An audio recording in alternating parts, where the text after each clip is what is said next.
Assalamualaikum warahmatullahi wabarakatuh. Perkenalkan, saya Rizan Sinta, NIM 35 dari Perbankan Syariah 3, ingin menjelaskan materi tentang distribusi dalam Islam.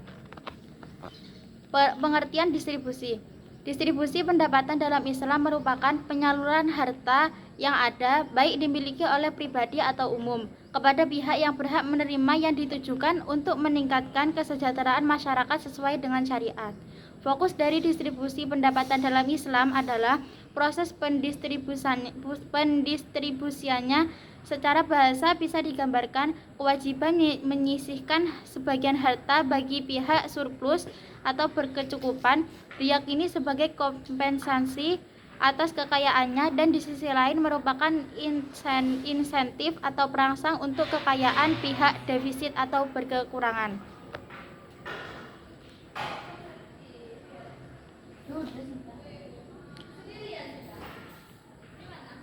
Sektor-sektor distribusi pendapatan. Yang pertama yaitu distribusi pendapatan sektor rumah tangga. Nilai-nilai merupakan faktor endogen dalam rumah tangga muslim. Seluruh kegiatan ekonomi di dalamnya hanya berlandaskan nilai-nilai Islam, yang dimulai dari proses produksi, konsumsi, transaksi, dan investasi. Aktivitas tersebut kemudian menjadi muara bagaimana seorang muslim melaksanakan proses distribusi pendapatan yang dimiliki. Distribusi pendapatan ini dalam konteks rumah tangga tidak akan terlepas dari sedekah. Sedekah dalam konteks terminologi Al-Quran bisa dipahami dalam dua aspek, yaitu sedekah wajibiyah dan sedekah nafilah. Berikut ini penguraian dari bentuk-bentuk distribusi pendapatan pada sektor rumah tangga. Yang pertama yaitu sedekah wajibiyah, yang bisa diartikan sebagai bentuk-bentuk pengeluaran rumah tangga yang memiliki kaitan dengan instrumen distribusi pendapatan berbasis kewajiban. Untuk kategori ini bisa berarti kewajiban seseorang sebagai muslim dengan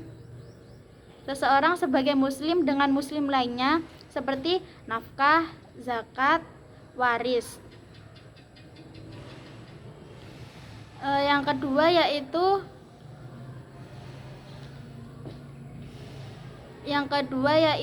sedekah nafilah atau sunnah, yang berarti bentuk-bentuk pengeluaran rumah tangga yang berkaitan dengan instrumen distribusi pendapatan berbasis amalan sunat seperti infak, akikoh, dan wakaf.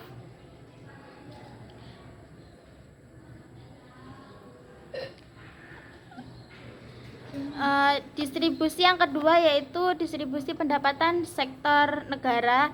Prinsip-prinsip ekonomi yang dibangun di atas nilai moral Islam mencanangkan kepentingan distribusi pendapatan secara adil.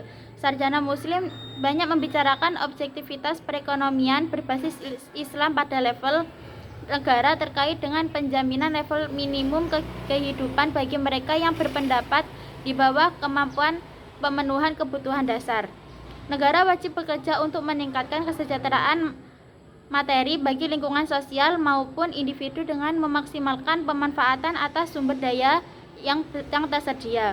Karena itu, dengan wajib mengeluarkan kebijakan yang mengupayakan stabilitas ekonomi, pembangunan sosial ekonomi, pertumbuhan ekonomi yang merata, dan lain sebagainya. Negara juga bertanggung jawab atas manajemen kepemilikan publik yang pemanfaatannya diarahkan untuk seluruh anggota masyarakat. Dalam pengelolaan sumber daya, negara harus mampu mendistribusikan sumber daya yang ada dengan baik. Artinya, kesempatan tidak hanya diberikan kepada sekelompok tertentu saja.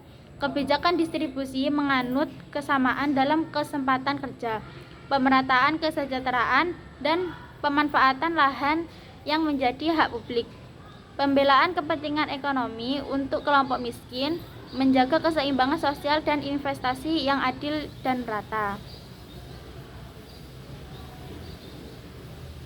Yang ketiga yaitu distribusi pendapatan sektor industri. Distribusi pendapatan sektor industri terdiri dari mudharabah, musyarakah, upah maupun sewa. Mudharabah merupakan bentuk kerjasama antara pihak modal atau sahibul mal dengan pengusaha mudharib dengan sistem bagi hasil. Pemodal sebagai pihak yang mempunyai kelebihan harta namun tidak punya kesempatan ataupun waktu untuk mengembangkan hartanya. Ia mendistribusikan sebagian kekayaan kepada pengusaha dalam bentuk investasi jangka pendek ataupun jangka panjang secara mudharabah atau bagi hasil. Musyarakah merupakan kerjasama beberapa pemodal dalam mengelola suatu usaha dengan sistem bagi hasil. Distribusi kekayaan seperti ini merupakan bentuk distribusi dalam bentuk investasi, baik jangka pendek maupun jangka panjang. Dengan berhimpunnya beberapa pemodal dalam mendirikan suatu perusahaan seperti PT maupun CV, tentu akan memberikan peluang kepada masyarakat menjadi tenaga kerja pada perusahaan tersebut dan memberikan kesempatan kepada mereka untuk mendapat pendapatan dalam bentuk upah atau gaji. Di samping itu, rumah tangga yang mempunyai lahan ataupun bangunan yang digunakan perusahaan juga akan mendapatkan pendapatan bentuk sewa. Prinsip-prinsip distribusi pendapatan dalam Islam. Yang pertama yaitu keadilan. Keadilan dalam Islam merupakan pondasi yang kokoh meliputi semua ajaran dan hukum Islam. Persoalan yang menjadi perhatian Islam dalam keadilan adalah pelarangan berbuat kezaliman.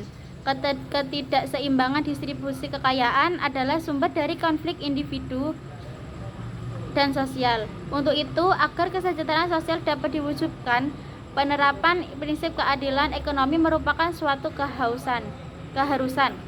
Keadaan itu akan sulit dicapai bila tidak ada kekayaan dan penerapan prinsip moral tersebut.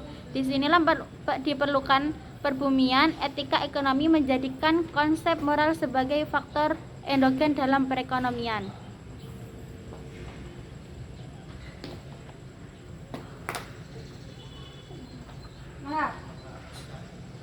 Yang kedua yaitu kebebasan.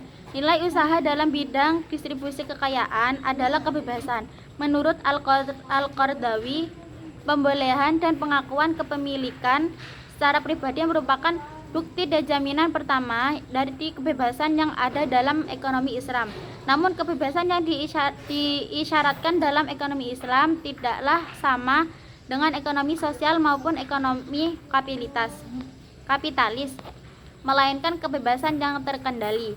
Kebebasan yang dimaksudkan adalah ekonomi Islam adalah kebebasan dalam pengakuan kepemilikan individu. Semua hasil dari jerih payah seorang muslim yang menjadi miliknya akan meningkatkan motivasi kerja bagi muslim dalam aktivitas ekonomi.